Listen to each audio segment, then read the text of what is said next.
Esteemed guests, friends, advocates of democracy, I'm so pleased to welcome you all today to the very first public event for the Middle East Democracy Center, or MEDC. I'm Tess McEnery, the Executive Director. MEDC was founded just this January. It's a merger of the Project on Middle East Democracy, or POMED, and the Freedom Initiative, two organizations with over 25 years of combined efforts to support democracy and freedom in the Middle East and North Africa. This merger arose at a vital inflection point of rising authoritarianism and human rights violations across the MENA, issuing a clarion call that this region cannot be exempt from the global reckoning between democracy and autocracy. There are widespread calls for dignity, justice, and freedom that have been met with brutality, empty rhetoric, war, and resurgent authoritarianism that has left so many displaced, disillusioned, and with little hope for their future.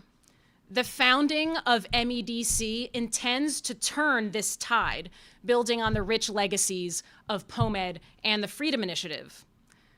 The mission of MEDC is to work tirelessly alongside the people of the MENA region to challenge authoritarian systems, free the unjustly detained, and advocate for U.S. policies that protect human rights and advance a bold vision for democracy.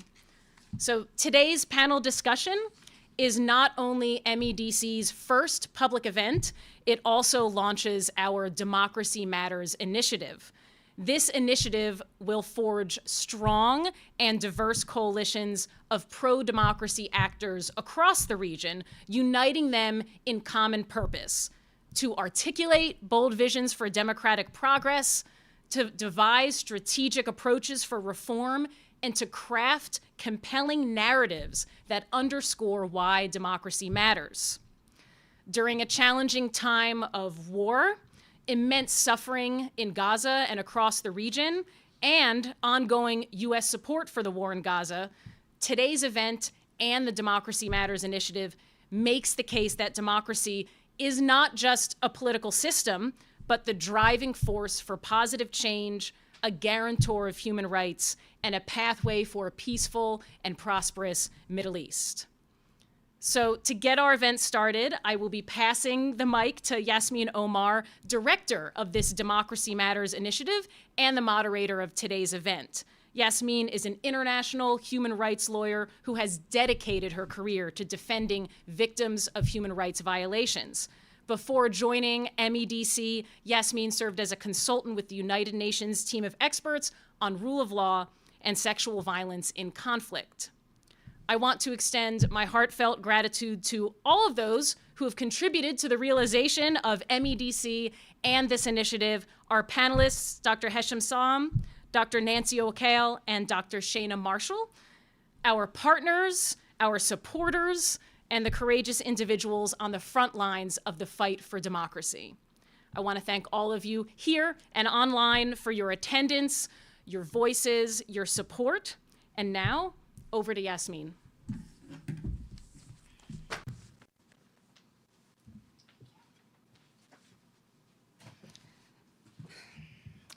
Thank you, Tess, so much for the kind introduction and for the inspiring remarks. And again, welcome to our event. I'm Yasmin Omar. I'm a human rights lawyer, and I'm the director of the Democracy Matters initiative. And today is a significant milestone for MEDC as we gather to mark the launching of our new initiative. And we seek through this initiative to strengthen the understanding of why democracy matters, especially during a time of unprecedented regional and global challenges. Today, we are having this critical discussion on Egypt's political landscape as Abdel Fattah el-Sisi, President Abdel Fattah el-Sisi, is set to be inaugurated next week for a third presidential term. This event couldn't be more timely as Egypt finds itself at a crossroad, grappling with the aftermath of a rushed election, very controversial circumstances, and on ongoing governance challenges. Sisi's ascent to power and subsequent rule has been marked by violent repression, the stifling of any opposition, and an ongoing human rights crisis. This tenure thus far has been characterized by authoritarian domination that left the political scene in a precarious state of economic uncertainty, social and political uncertainty, and as el-Sisi embarks on his new term, concerns about trajectory of Egypt's democracy, foreign policy, impact on the Egyptian citizen and the wider region looms large. Adding to these challenges, of course, is the current Israeli genocide in Gaza and the catastrophic humanitarian crisis on the border, which further complicates Egypt's economic and political hardship and provides a pretext for further tightening of control and abuse of power, especially in the time of prevailing U.S. indifference towards human rights violations in the region. Concerns about all of this is going to be our subject of discussion. I would like to thank our esteemed guests and speakers for joining us today to dissect into Egypt and the impact of its autocratic ruling on the region and on the aftermath of the war. First, I'd like to welcome and introduce Dr. Hisham Salem, Associate Director for Research and at Stanford University Center on Democracy, Development, and the Rule of Law. Welcome, Dr. Hisham, and thank you so much for joining us. Thank you. Joining Dr. Hisham is Dr. Shana Marshall, Associate Director of the Institute for Middle East Studies and Assistant Research Professor of International Affairs at George Washington University's Elliott School of International Affairs. Thank you so much for joining us today. And lastly, we have Dr. Nancy O'Kill, the President and CEO of the Center for International Policy. And of course, she's an esteemed scholar with long-time expertise on Egypt and the MENA region. And please, we have the full biographies printed over there in our today's event program. Together, and with our esteemed experts, we're going to discuss the complexities of the current political climate in Egypt and try to offer analysis and actionable insights for what's coming after. Before we proceed, I would like to draw your attention to Dr. Salem's recent publication for the Journal of Democracy, The Autocrat in Training, the Sisi Regime at 10. We have a few copies printed here. For those who are following us through live streaming, please visit our event page on medeastdc.org to find the link to the publication. And without further ado, we'll delve into today's discussion, starting with Dr. Hisham. Well, your fascinating paper has brilliantly brought an analysis of the characteristic of President Abdel Fattah el-Sisi's ruling, and from borrowing and spending sprees to utilizing repression for silencing opposers, to even revamping the political figures and political scene to apply further political scene monopoly.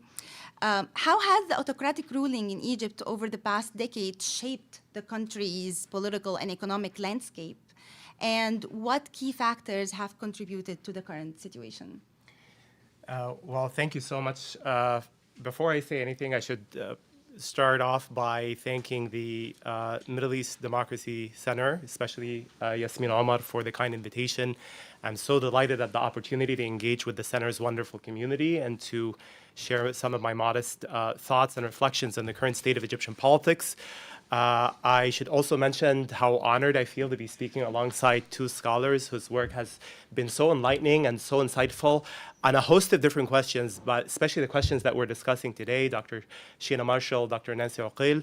I feel very privileged to be in their intellectual company and to really be standing in their light right here at this event.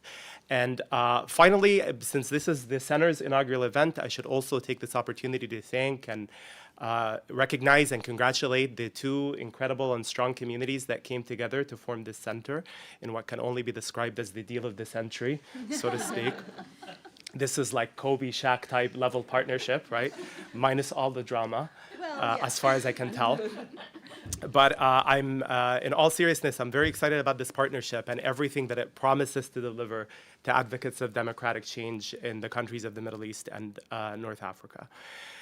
So I think your question, Yasmin, I think it compels us to add a little bit of analytical and historical depth to everything that we've been reading from and about Egypt over the last few years. I'm going to preface by saying that notwithstanding everything that we've been reading in the news about investment deals, about aid packages, loan agreements that Egypt may have negotiated in the last several weeks, the fact remains that on a basic and fundamental level, Egypt's economic predicament still has not changed and still remains the same, right? So we're still talking about a rapidly deteriorating economy with prices rising up to unprecedented levels in ways that are imposing serious hardships on middle and low-income households.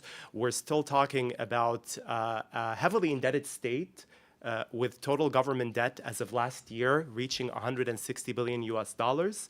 And this is also around the same time when Egypt became the second most indebted country in the world to the IMF, second to Argentina.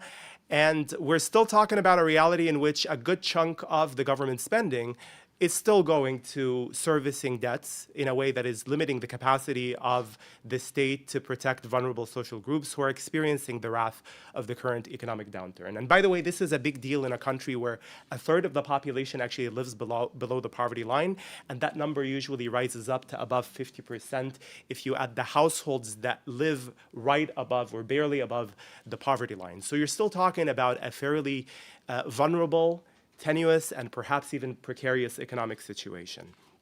How did we get here? So I have 2 points to make. The first point is that the problem is fundamentally a political one. It's very tempting and it's very easy to reduce Egypt's economic problems to the missteps of one government or another, or the impact of one global or regional crisis or another.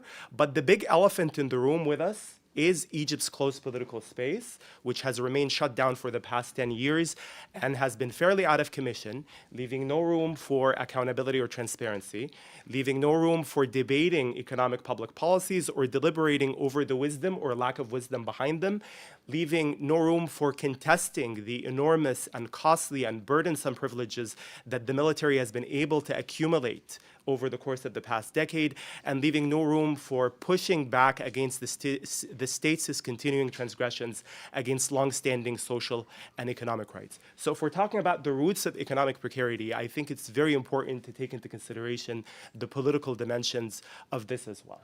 Because frankly, and to state this candidly, the complete absence of accountability and transparency has been, like the least to say, is disastrous for governance outcomes in Egypt, and has in fact provided the permissive conditions for the type of economic mismanagement that we've seen over the course of the past 10 years. So as you all know, this is a political leadership that has spared no effort in using deadly violence and politically motivated prosecutions against dissidents from across the ideological spectrum. Human rights groups estimate that there are about 60,000 political prisoners in the country today. Beyond the fact that state-managed elections and political party life are effectively monopolized by the regime, as you alluded to earlier, Yasmin, there's also a very critical development that happened in the course of the past decade and that is currently shaping the realities that we're living through, which is that nearly all privately owned media outlets were taken over by the security sector through proxy ownership. What does that mean? That means that the spaces available to present alternative viewpoints are virtually non-existent in the country. So that is to say, the story of the past decade is not just the story of economic mismanagement and disarray, but it has been the story of a deepening authoritarianism and a shrinking political space, a shrinking space that is leaving no room for peaceful expressions of dissenting viewpoints. So I would argue that these two stories are not only related, but are in fact deeply intertwined. Because on one level, the exclusionary economic path Egypt has taken over the course of the past 10 years has deepened the state's reliance on repression, and which has become a key instrument in containing socioeconomic grievances and also in preempting any attempts on the part of any political actor to politicize socioeconomic grievances. But on a different level, the absence of accountability and transparency has become a recipe for economic mismanagement and the type of irresponsible and imprudent economic policymaking that we've observed over the past few years. If we're talking about Egypt's close political space, this is not just a side issue in discussing the current economic realities in Egypt, right? So, I mean, it's easy to lose track of the fact that this actually constitutes a critical condition to understanding how the economic path that Egypt has taken on since 2014 has come about, an economic path, as you suggested earlier, that has put so much emphasis on large-scale spending, on state-led and politically motivated mega projects without a whole lot of consideration to the debts that these projects are accruing, without a whole lot of consideration to their overall impact on private sector development and export-oriented manufacturing sectors, and definitely not a whole lot of consideration to their overall impact on social spending and distributive justice more generally. So, the second point that I'm going to make before I hand this back to you, Yasmin, and perhaps this is a longer point, is that this economic path that I'm referring to was largely predicated on this very problematic, if not completely disastrous assumption that Egypt is too big to fail, or the idea that the enormous amount of aid that Egypt began to receive from its international partners, especially Gulf countries starting 2014, not to mention the generous access to credit it was able to secure through IFIs and other lenders, that was unlimited, and that is something that would remain forever. And I think that mirage of abundance, that illusion of abundance that emerged in 2014 encouraged the government to take on a lot of bad spending habits that it couldn't backtrack from down the line once political coalitions and bureaucratic interests started to form around them. But it also encouraged the government to begin resorting to these really uncalculated borrowing sprees on the faith that a major bailout will come down the line. Why? Because Egypt is what? Egypt is too big to fail. And, eventually, and it's not surprising, by the way, that, at certain points in time, a lot of observers were noting that, Egypt was borrowing money in order to meet its monthly debt payments. And everybody was saying, well, what are you doing? You're digging yourself deeper and deeper into debts. Well, they're not just digging yourself deeper and deeper into debts, they're buying time. This is what happens when you try to buy time, knowing that a major bailout will come down the line because, as I said, Egypt is supposedly too big to fail. Except that Egypt is too big to fail paradigm has proven to be deeply flawed, not only because of all of the debts that it resulted in accumulating, but also because Gulf generosity towards Egypt has in fact waned in more recent years. Why? It's not complicated. It's not a mystery. It's because the threat of a counter-coup or an insurgency in Egypt has largely subsided compared to that 2014 moment when that regime first came into formation. But also these countries have just been reluctant to cut the government any more blank checks, fearing that they would be stuck bankrolling the government's bad spending habits indefinitely. So what have they been doing? They've been banding behind the IMF, demanding that Egypt undergo deep structural economic reforms before receiving any further major bailouts. And I should mention economic reforms that will probably generate a good amount of social discontent and economic unrest. But just to put this into perspective and to just sort of state it colloquially and clearly, when your Gulf friends who are not exactly known for their spending inhibitions or fiscal responsibility, like when they have to stage an intervention to force you into spending less money, this is when you know that you messed up big time and that things have gotten really out of hand. But anyway, it remains to be seen whether those countries will soften their position in response to the ongoing regional developments, which Dr. Nancy Oqil will be discussing, including the war on Gaza and its geopolitical and economic impact on Egypt.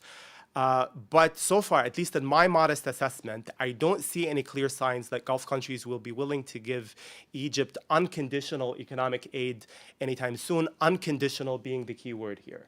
So just to recap, where does this leave us? In my own mind, the story of the past 10 years is not the story of how the war in Ukraine or the COVID-19 pandemic or the war on Gaza have been unkind to the Egyptian economy.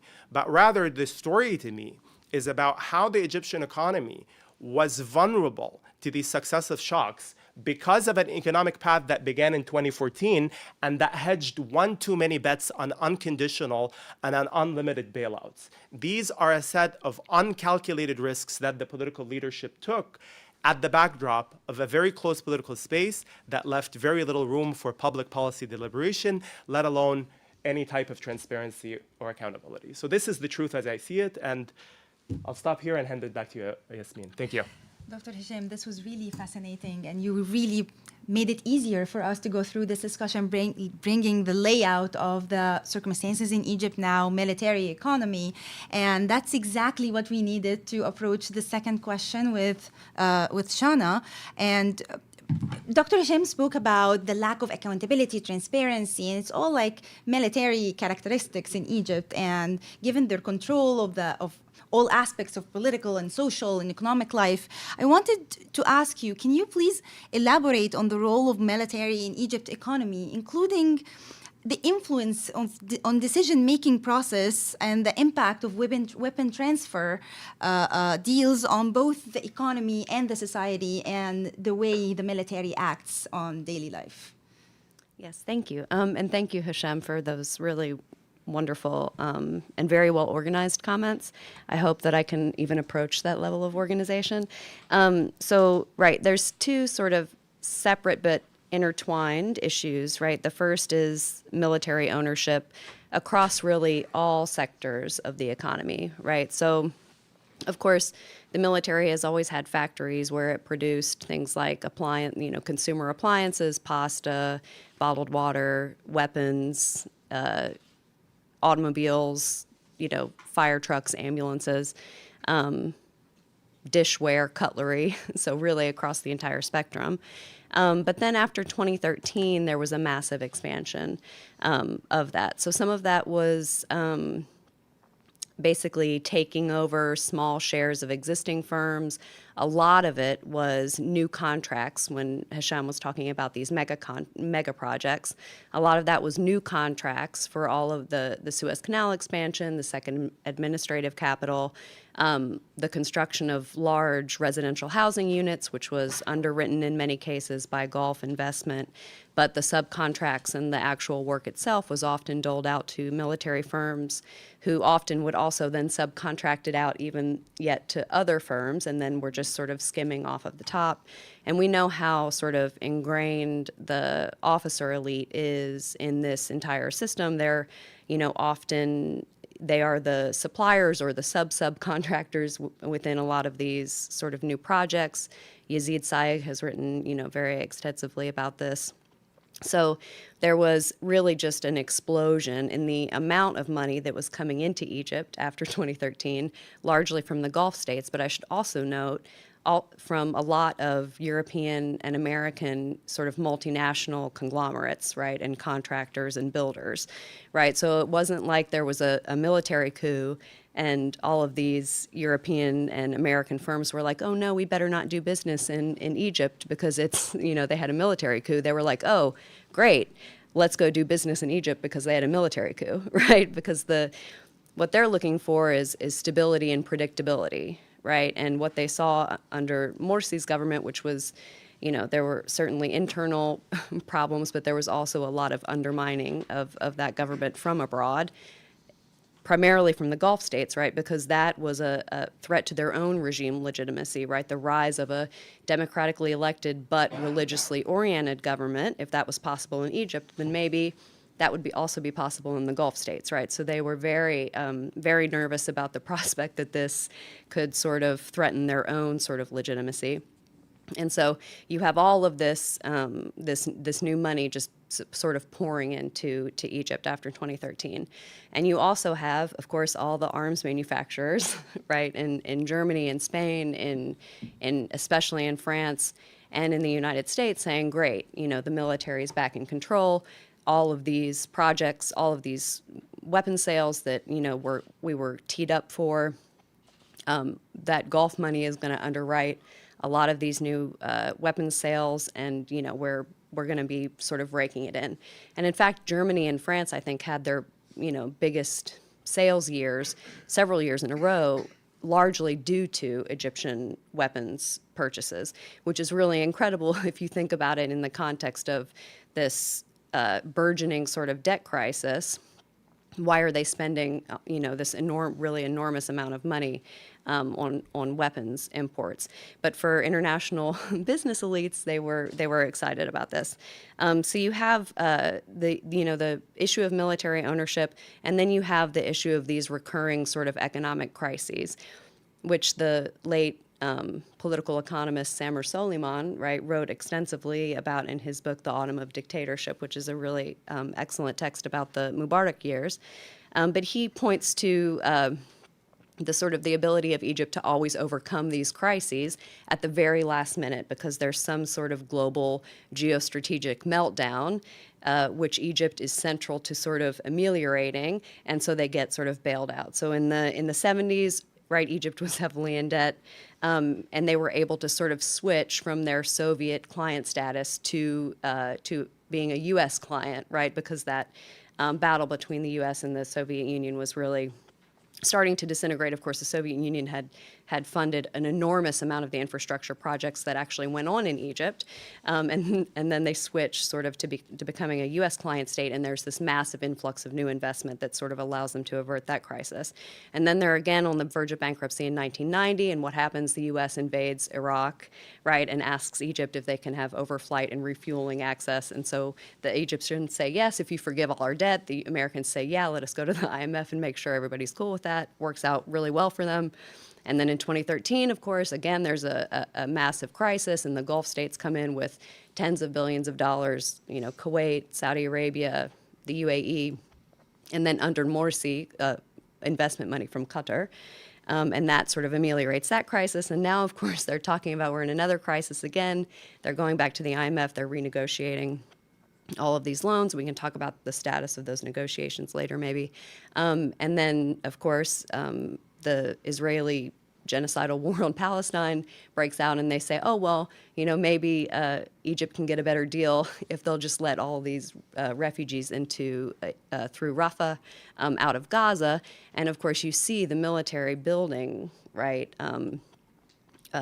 sort of I guess a 2-mile long, perimeter between them and Rafah, and then sort of some infrastructure that's ostensibly potentially meant to house these Gazan refugees that are fleeing through Rafah.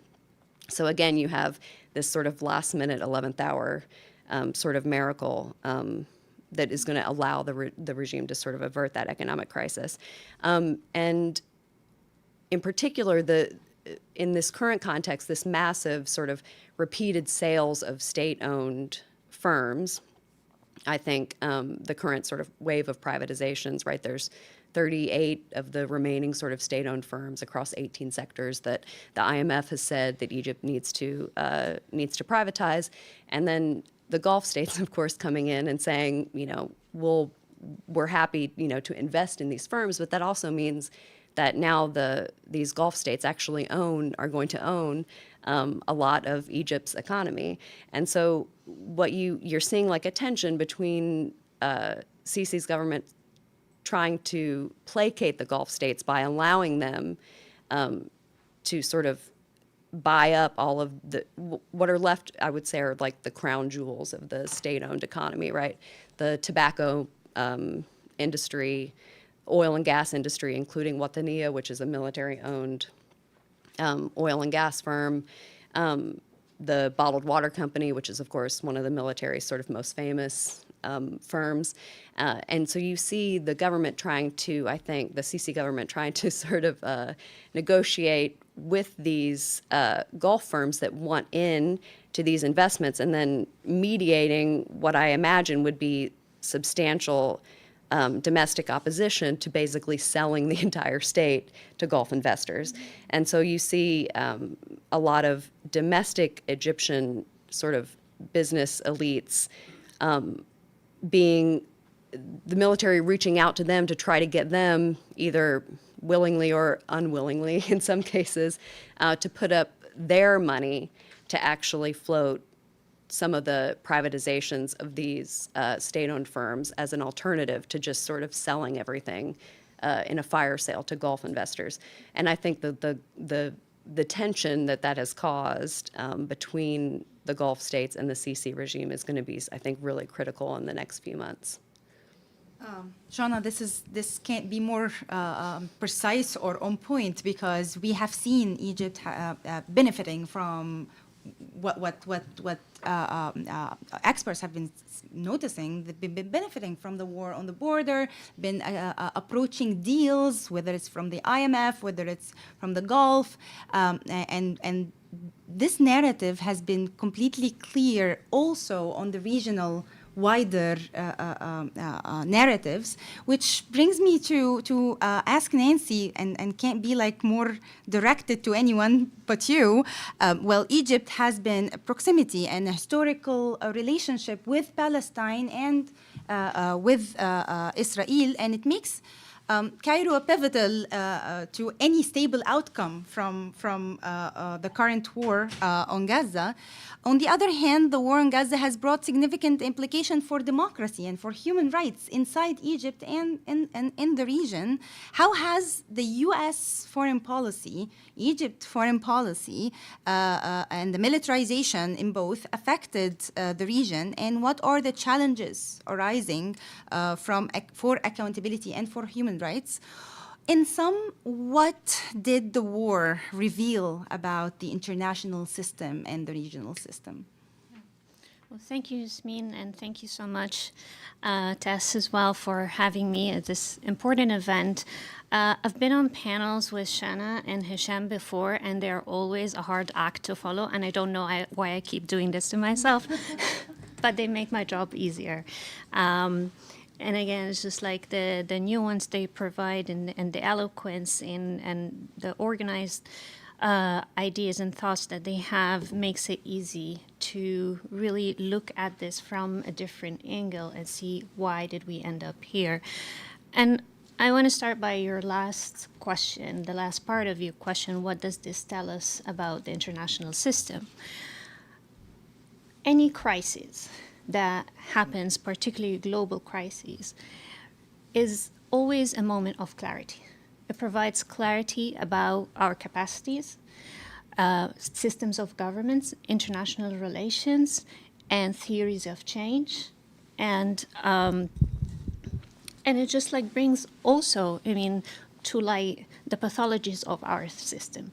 Well, just like the COVID-19 has revealed a lot about the capacity of international organizations, the WHO, and the capacities within governments, the power grab.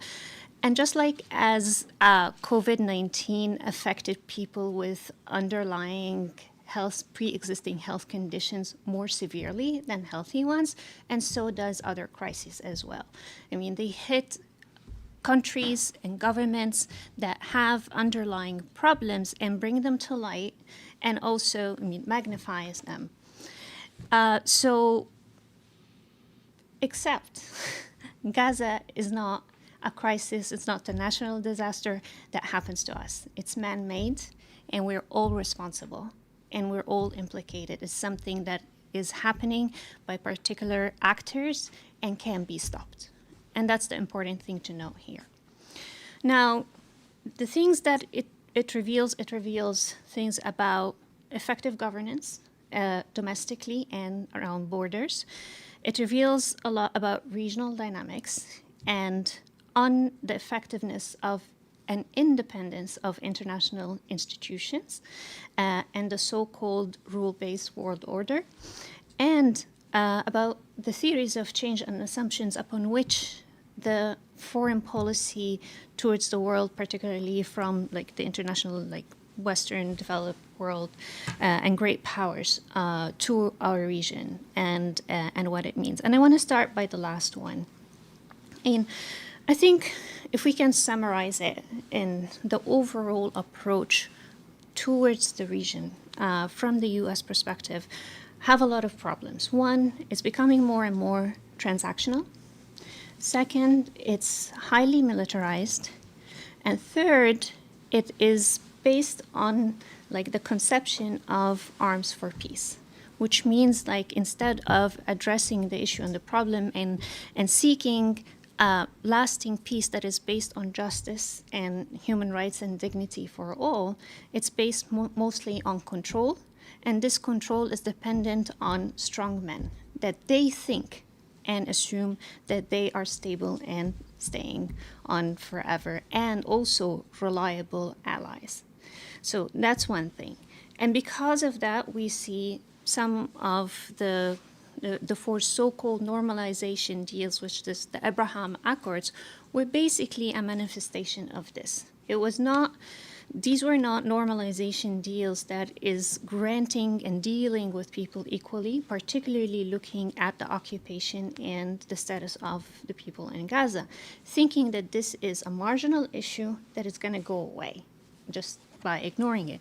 They continued on, unfortunately, with President Biden, just weeks before the October 7th attacks, when the negotiations for the U.S.-Saudi defense deal was ongoing.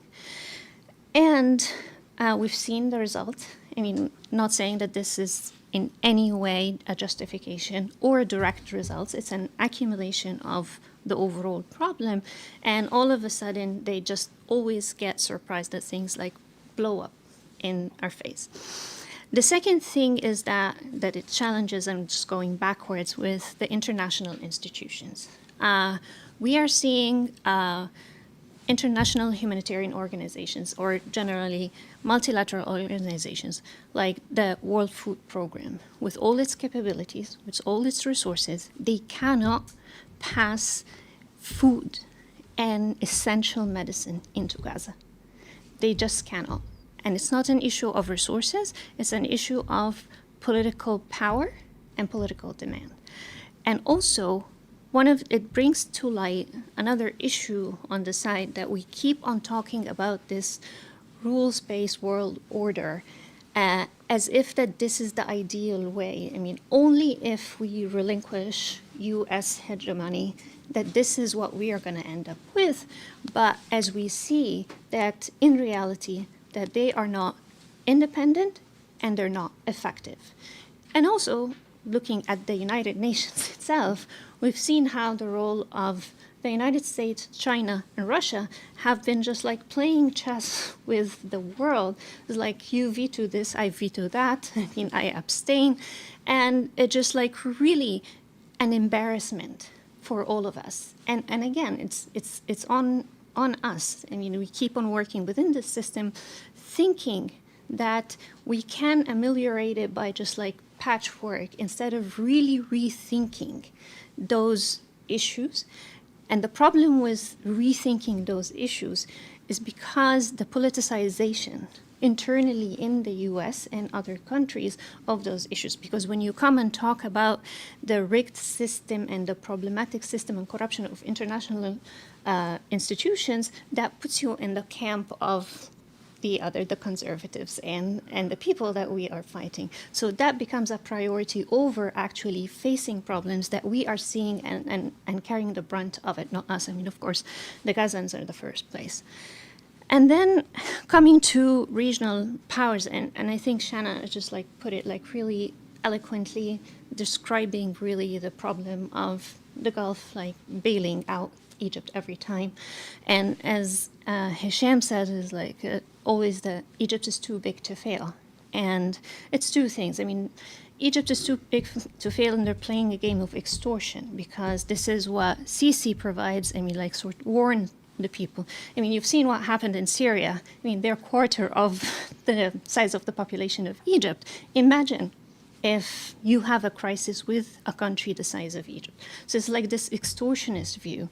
And also, the more Egypt gets money and the more it's near default, it's just like saying, if you owe the bank $1, you're in trouble. If you owe the bank $1 million, the bank is in trouble.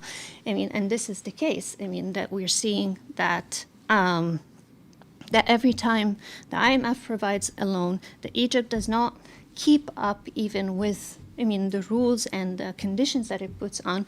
They go on and ask for another one and another one, because they only want to keep kicking the can down the road. They do not want to resolve the problem. Now, coming to the last point of what it reveals about domestic politics and power, I mean, all of this is being done, I mean, with the assumption that we want Egypt to be stable. And we want to keep Sisi in power because it keeps it stable. Now, looking at what's happening right now, no stable country can just maintain this long-term stability when it doesn't have sovereignty. And no country that does not have control over its economy independently could have sovereignty. And we're seeing that playing out with how we're seeing, for example, the underlying elements of the UAE deal with Egypt, the $35 billion. And we all know there's like under the table part of it is an agreement related to Gaza and the Palestinian people. I mean, it's not outspoken, but it's implicit and understood. This is not sovereignty. The second thing is just like being able to control your borders. It's also such a huge embarrassment for Egypt that trucks are just stopping at the Rafah crossing and they cannot just move an inch without, I mean, the acceptance of Israel, without the power of the international community, where people in Egypt are protesting at the borders. People are just like showing and voicing their angers, not just in Egypt. I mean, like I know people around the world like travel to Egypt trying to go and protest there. Yet, Egypt is showing like this level of meagerness and inability and weakness, and in order to not be able to even move one truck forward. The other thing is like the obscene complicity in the misery of the Gazan peoples. I mean, so, many of you already know this. I mean, the Hella company that is headed or owned by El-Argani, who's like sort of an official thug that works with the state security. And because of his position, I mean, he is able to control what people have to pay as an extortion, not as a fee, in order to be able to cross. And we end up with cases like it used to be $500 before the war. It became $6,000 and then $9,000. Some people died on the borders because they could not raise that kind of money. So this is what such crises reveal on all those issues. I mean, like on the domestic level, on the international level, and on foreign policy level. Nancy, thank you so much because you brought so much context in only 10 minutes, which could take like hours and hours of discussion, and also summed up some of the characteristics of how Egypt is implicating the whole situation, even internationally. Even Egypt was one of the countries sponsored the recent UN resolution, and yet we are still mentioning all these tensions. That brings me back to ask Hisham. Well, now it's the part of way forward. What are we gonna do? How are we gonna move after this? And with all the characteristics you brought, all the highlights of el-Sisi's ruling that you brought in your paper and your talk now, what do we expect in the third term of el-Sisi's ruling? How is it gonna get worse, and how? Thank you so much. Well, any question that poses sort of that is geared towards prediction is always difficult for me to grapple with. But I know I'm visiting from California, but I'm still actually a creature of DC.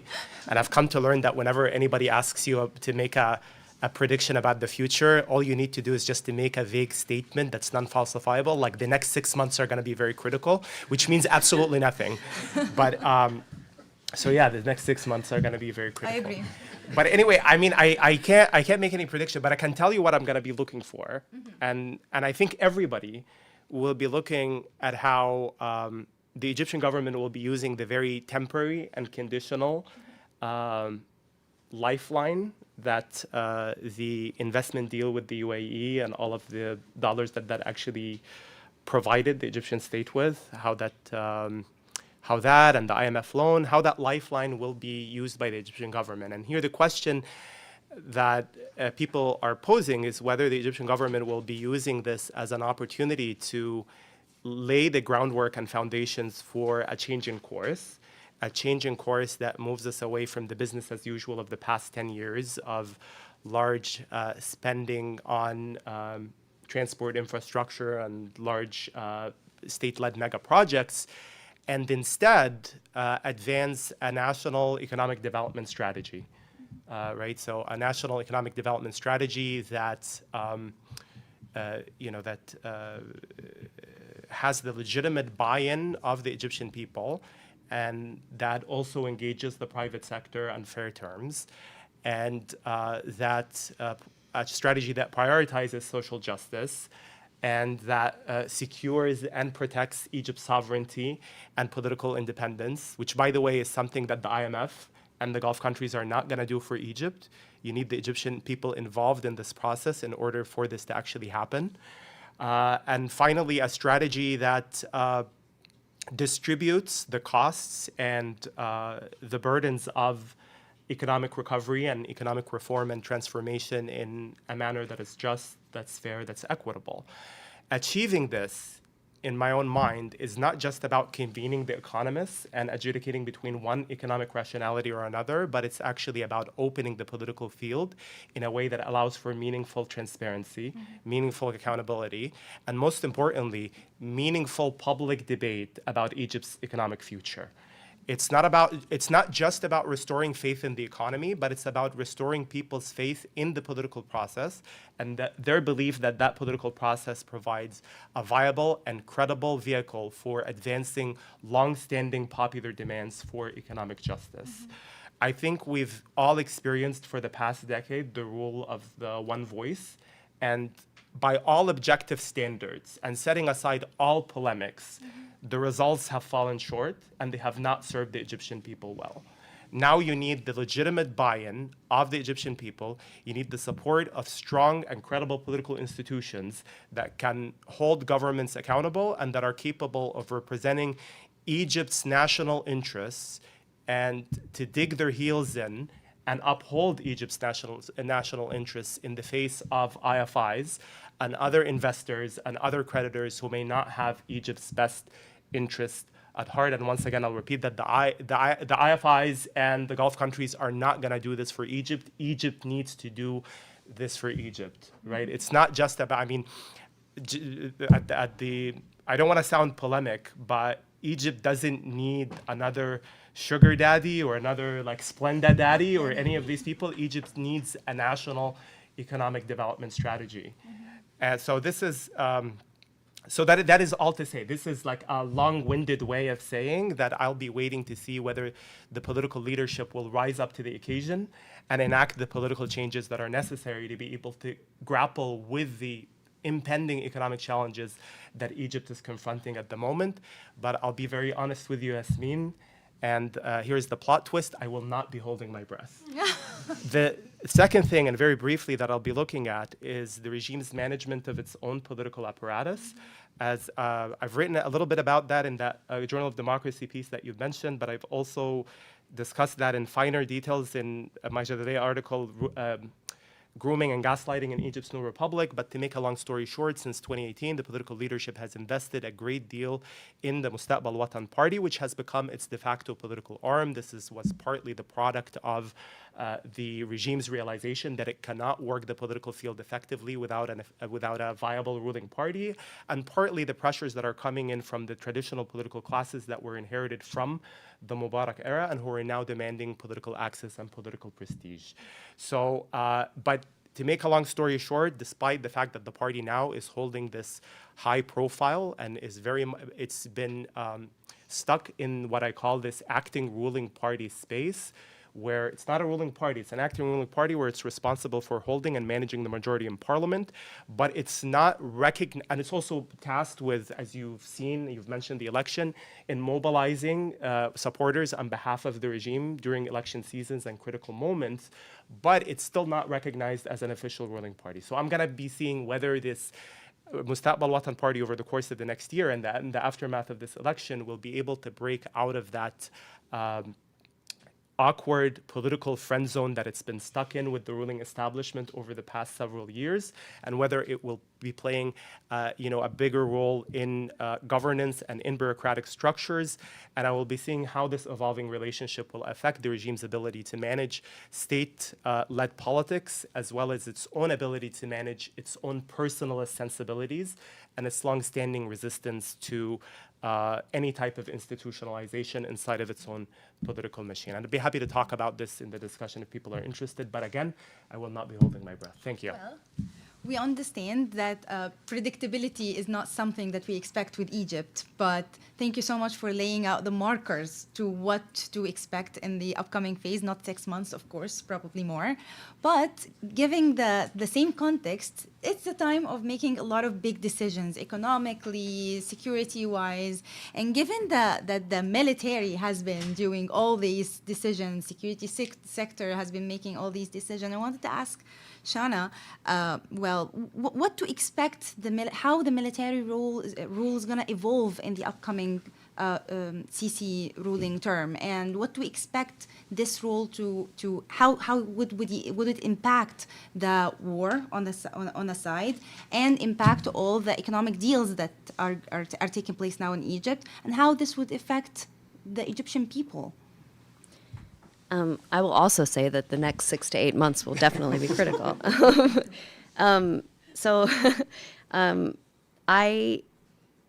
My students always sort of get angry at me because I talk too much about the Gulf states and how critical they are in what happens in the region. But of course, initially after the coup, there was a real sort of explosion of militarization in the Sinai, right, as the regime sort of was targeting individuals that they assumed were affiliated with the Muslim Brotherhood. There was a lot of violence, a lot of death. I mean, that was a really terrible period.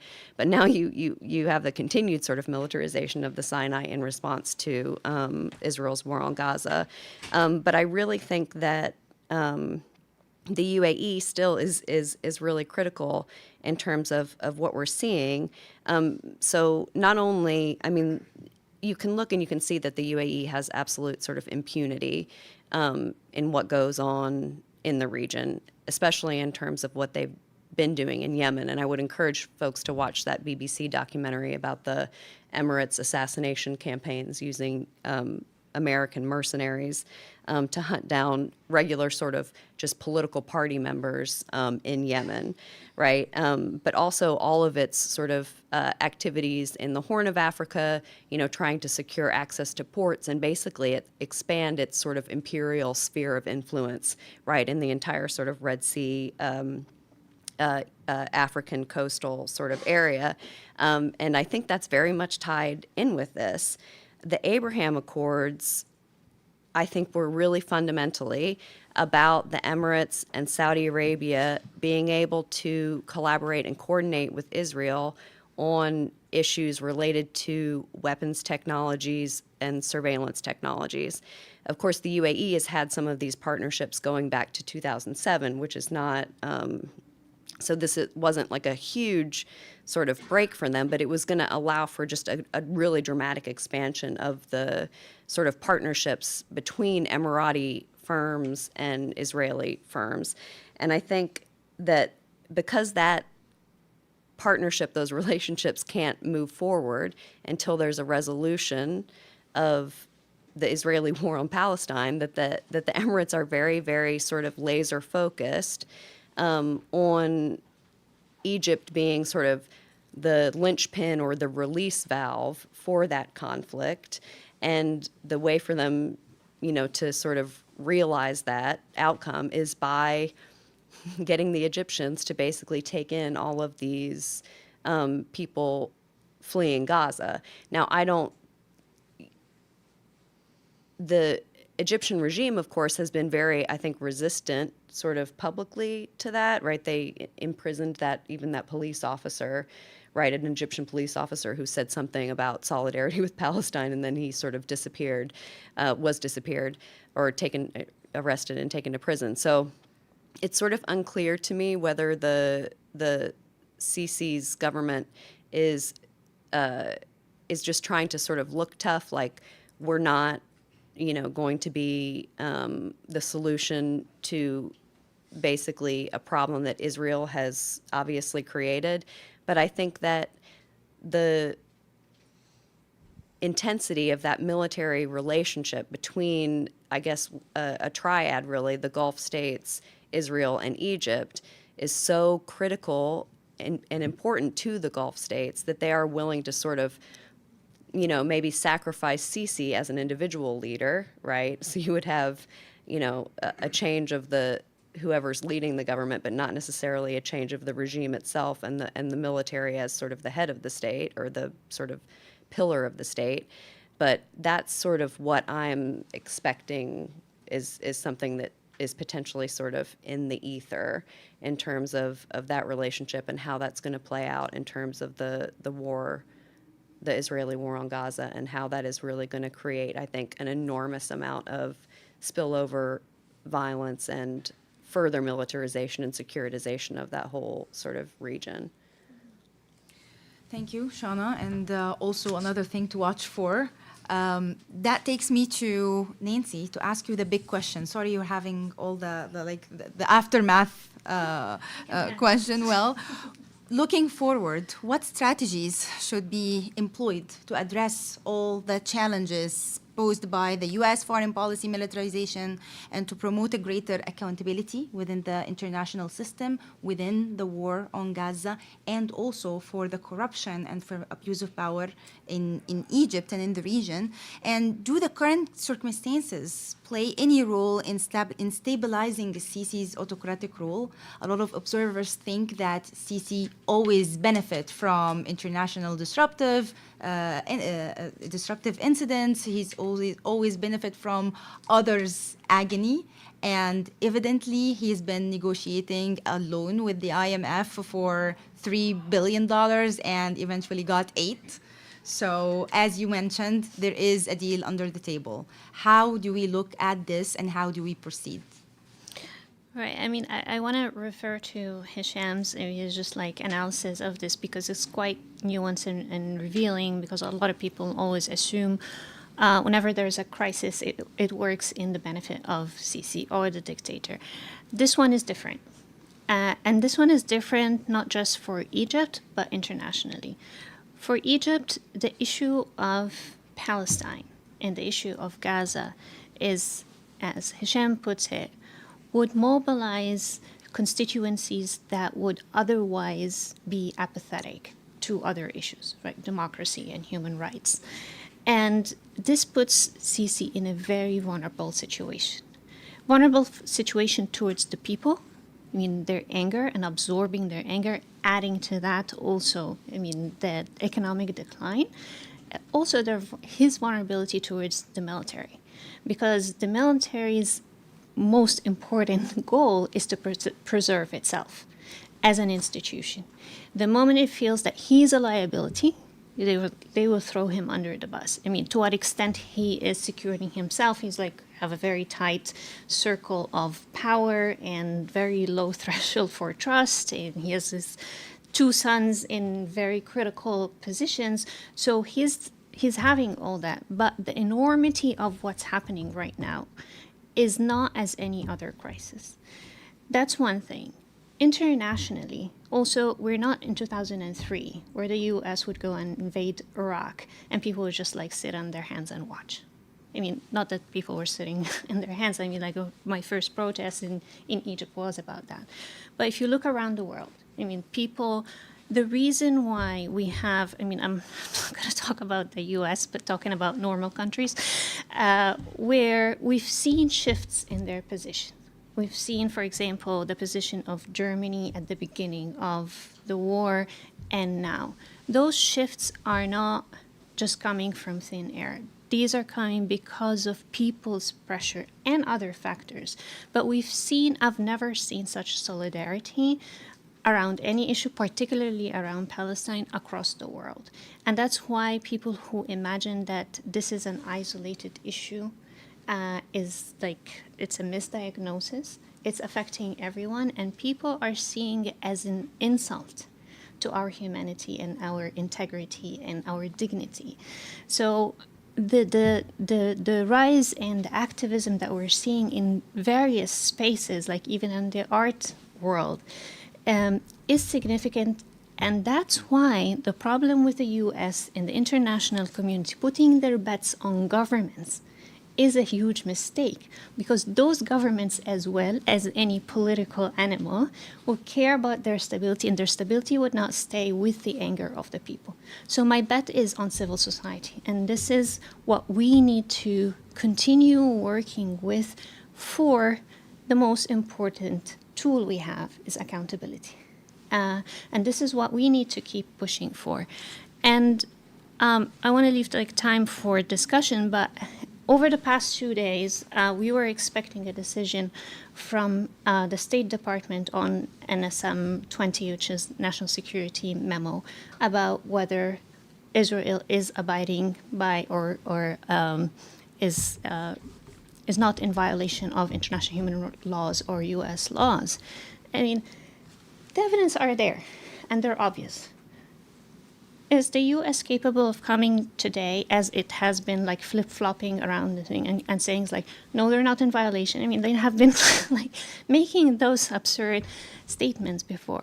But the fact that they are not confidently making those statements is because of the different variables that are out there. It is not like the past that you can just go and just be all the way supportive of Israel without concerns about what the implications would be, even for their own political gain. And we've seen, just the votes of the uncommitted in the primaries. This is a message that is being sent, that we are not just insignificant voters that you bring in whenever you want to just cross to the other term. And this is what's giving me hope. It's a dark moment. It's a moment of failure of our humanity, but I think it's a different time as well. And I think pushing for accountability and relying on civil society, I don't put my bets on even international organization, because we already spoke about the problems about that. The problem that they are political organizations posing as a political organization, and they are not. And as long as we are not facing this fact, as long as we're not facing issues of corruption, it's just I've been asked many times to conduct an evaluation for USAID and other projects related to OECD. The first thing they tell me is do whatever you like, just don't approach the issue of corruption or politics. It's just why do you bother in the first place? So these are the points. They're the weak points and their vulnerability and our strongest tool, and we should keep pushing for it. Thank you, Nancy, for bringing this tension also about the hope and the voices of the people. I want to highlight that Hisham wrote a beautiful piece to Mirab about the Egyptian people protesting for Palestine and even under repression, and even when they know they will be arrested, and after enduring a repressive environment for so long, people are still have hope and they still work on the ground, and we shouldn't give up on them. Thank you so much for everything that you brought to the table. And now to open the floor for discussion. If anyone has any questions, please raise your hand. We have about 10 minutes to take questions from the audience. Please go ahead, and microphone, and please introduce yourself.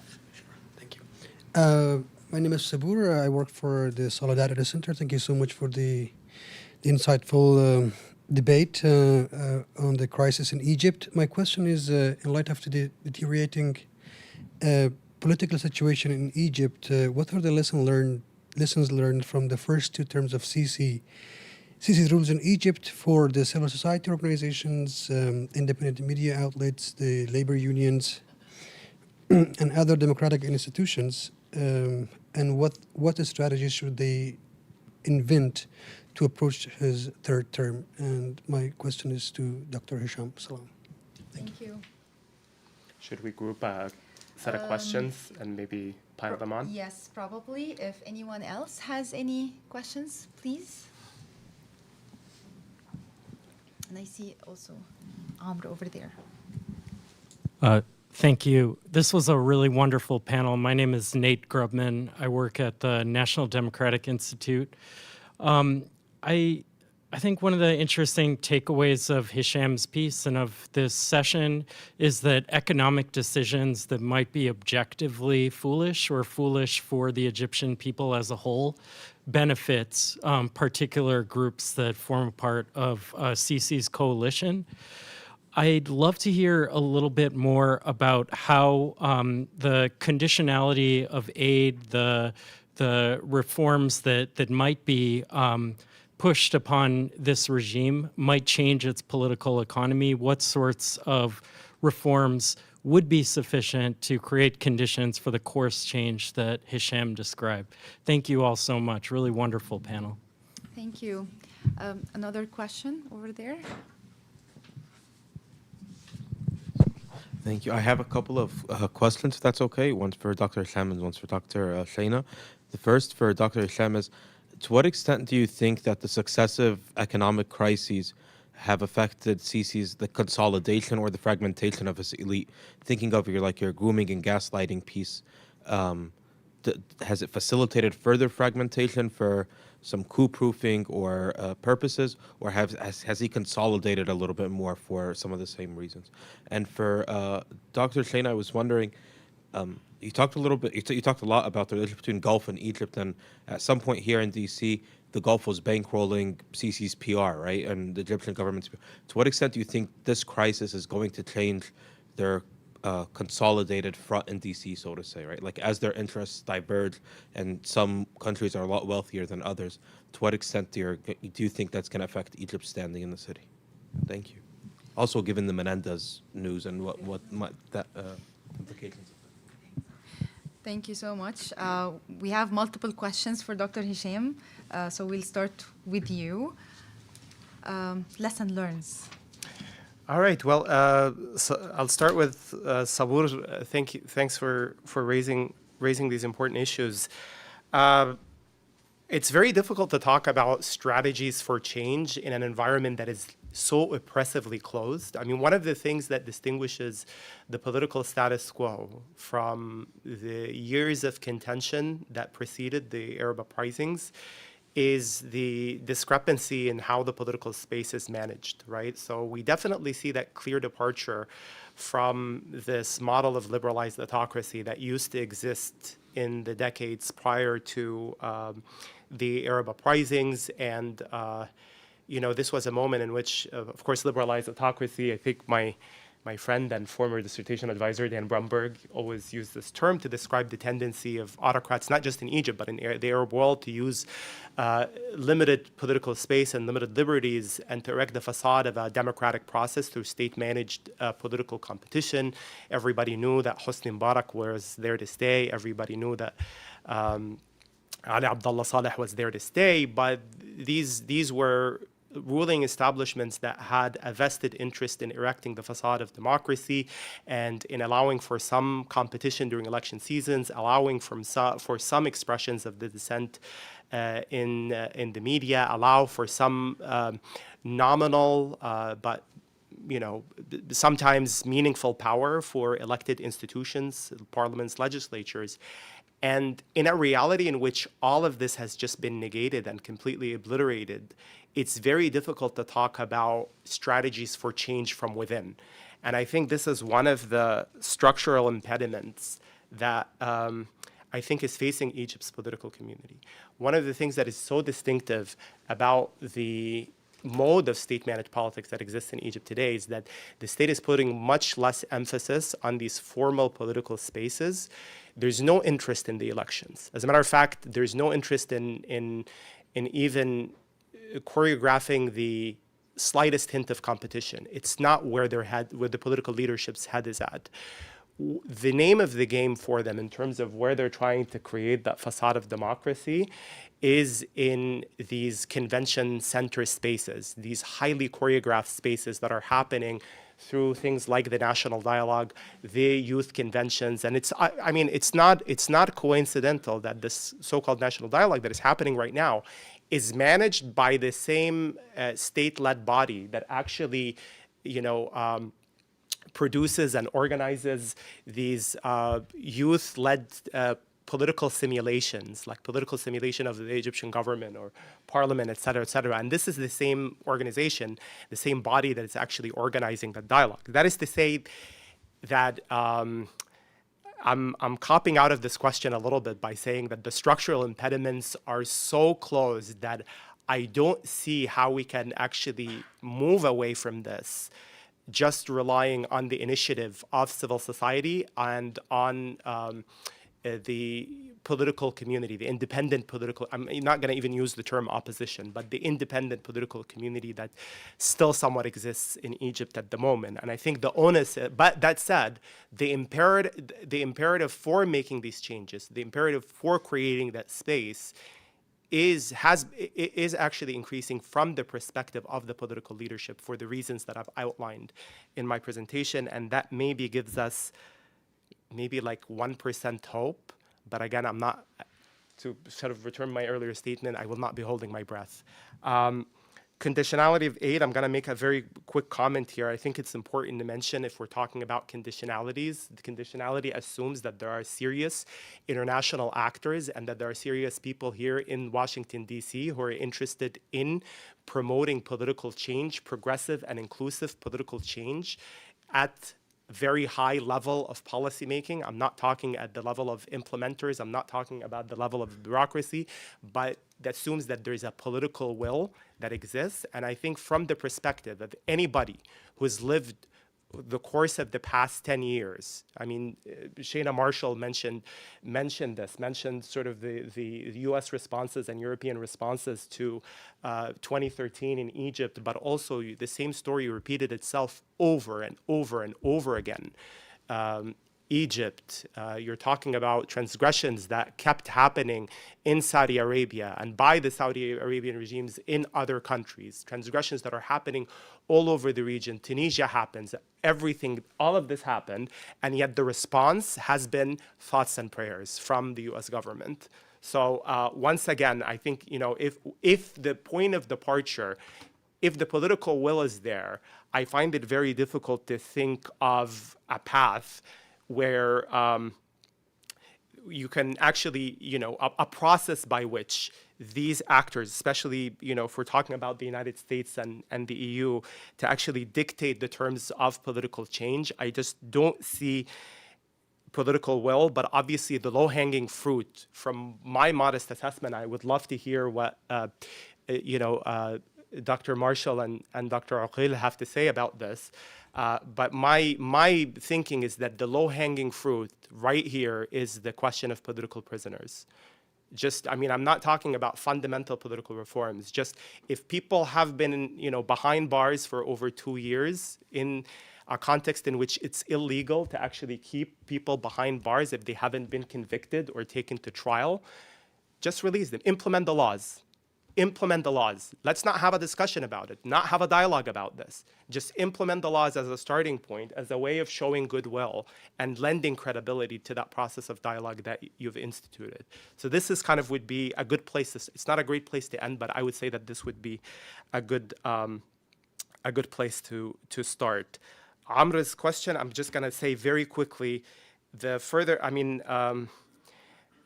is a longer story, and I would love to also to hear, of course, Dr. Marshall and Dr. Aqil's thoughts about this. But my modest observation, Amr, is that what is very interesting to me about that process that you're referring to, kind of like the re-emergence or resurgence that happens in the Mubarakist political elite, that emerged after resurged in the political arena after 2018. What is very interesting to me is how this actually, the climax of this process in more recent years also coincides with a reality in which the state has become dependent on some of these figures that came from the Mubarak's ruling establishment, or at least the Mubarakist clique, to facilitate privatization deals with the Gulf.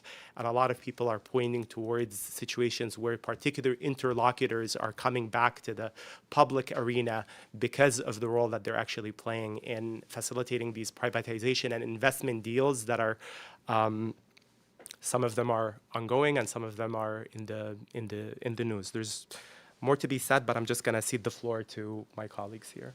Thank you. Dr. Marshall? Yes. Yeah, that's really great questions. And thank you, Hisham. Those are also really wonderful insights. So, yeah, this question of whether sort of the interests of Egypt and the Gulf states are sort of starting to diverge. Of course, there's the Gulf has for a long time underwritten a lot of the operations that are going on in the big mirrored buildings that you see right all around us. The PR firms, the government relations firms, the strategic consulting firms, many of which are named after, former secretaries of state and high-ranking members of government. It's really sort of a jobs program for like white-collar professionals in the United States. Somebody pointed this out, I think, 60 years ago, right, that the rise of Gulf sort of capital and how important the U.S. was to the continuation and the expansion of Gulf capital was going to mean that there was going to be an enormous amount of money coming into just this like professional class of public relations experts in the United States. So that was a very prescient prediction. These PR firms, and also I would say that a lot of the think tanks, right? Not just the ones that are explicitly and overtly funded by the Gulf states, but also the ones that get sort of money through intermediaries or private equity funds where you don't know where the money's coming from, but you have an idea of where the money's coming from, and from oil companies and even national oil companies. That's where the sort of unfortunately, a lot of the policy, I think, actually gets made. Right, and then it sort of percolates up into Congress, right? It's not actually being made in Congress. It's being made in these sort of backroom deals in these glass buildings, and then it sort of gets packaged, and then it gets sent to the staff members, and then it makes it into the congressional offices. And I think that's a real problem. But the Gulf has, of course, underwritten that on behalf of Egypt financially, for quite a long time. That scandal with Bob Menendez, I think, was very telling. Of course, everybody probably knows the details of this because they're frankly pretty ridiculous and sort of hilarious, the gold bars and the text messages and sort of how ham-fisted it was. But that might suggest that maybe, Egypt feels like it needs to start doing its own sort of PR lobbying and corruption and bribery because the Gulf states are sort of getting tired and a little bit pissed off with what's going on in Egypt and the fact that, that some of the financial reforms, of course, because the Gulf really wanted Egypt to let the currency devalue dramatically because, of course, then when they bought all these firms, the amount of money that they were going to have to pay for them was going to be a lot less. Right, and of course Egypt was trying to stave off that massive devaluation for the exact same reason, right? Because then when they privatized these firms, the amount of hard currency that would be coming into the Egyptian central bank would actually be much more. So there was this real struggle for a very long period, and they went back and forth. So there were these, Emirati firms that would say, okay, we'll buy, the tobacco company or the water bottle company or this oil company or whatever, and Egypt would say, okay, you can buy it for this much, and they would sort of draw out the process, waiting, the Emiratis or the Saudis or the Kuwaitis or the Qataris waiting for the currency to continue to devalue more. And of course that was putting the brakes on the IMF negotiations because the IMF wanted guarantees of investment from the Gulf states to sort of backstop the IMF's loans to Egypt. So there was all of these people, these different parties with very different interests trying to position vis-a-vis one another, and that was creating sort of a real, I guess, bottleneck in the process. that apparently has been worked out, right? So the IMF has agreed to that $8 billion loan, and then the UAE, of course, agreed to the $35 billion investment that would take place between now and the end of April, which is an extremely short time frame to be investing $35 billion. I guess not if you have that much money.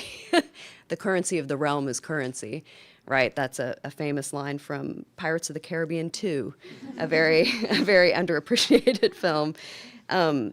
Yeah, so I think that you do see this divergence because the Emiratis want, I think, also managers and other shareholders of these firms that they can rely on in a fiscal way, which when Hisham was talking about some of the fulul, I guess, the people coming who are sort of resurfacing from the Mubarak era, because the Emiratis, I think, want to partner with those people, those ruling class sort of Egyptian elites, because they're the ones that have the international contacts. They're the ones that have the history of operating large, multi-million or billion-dollar businesses in Egypt, and those are the people that they want to partner with. So I think they're not necessarily the people that are most supportive of Sisi. And so, I think there's a lot of struggle over sort of, who gets to decide what happens now.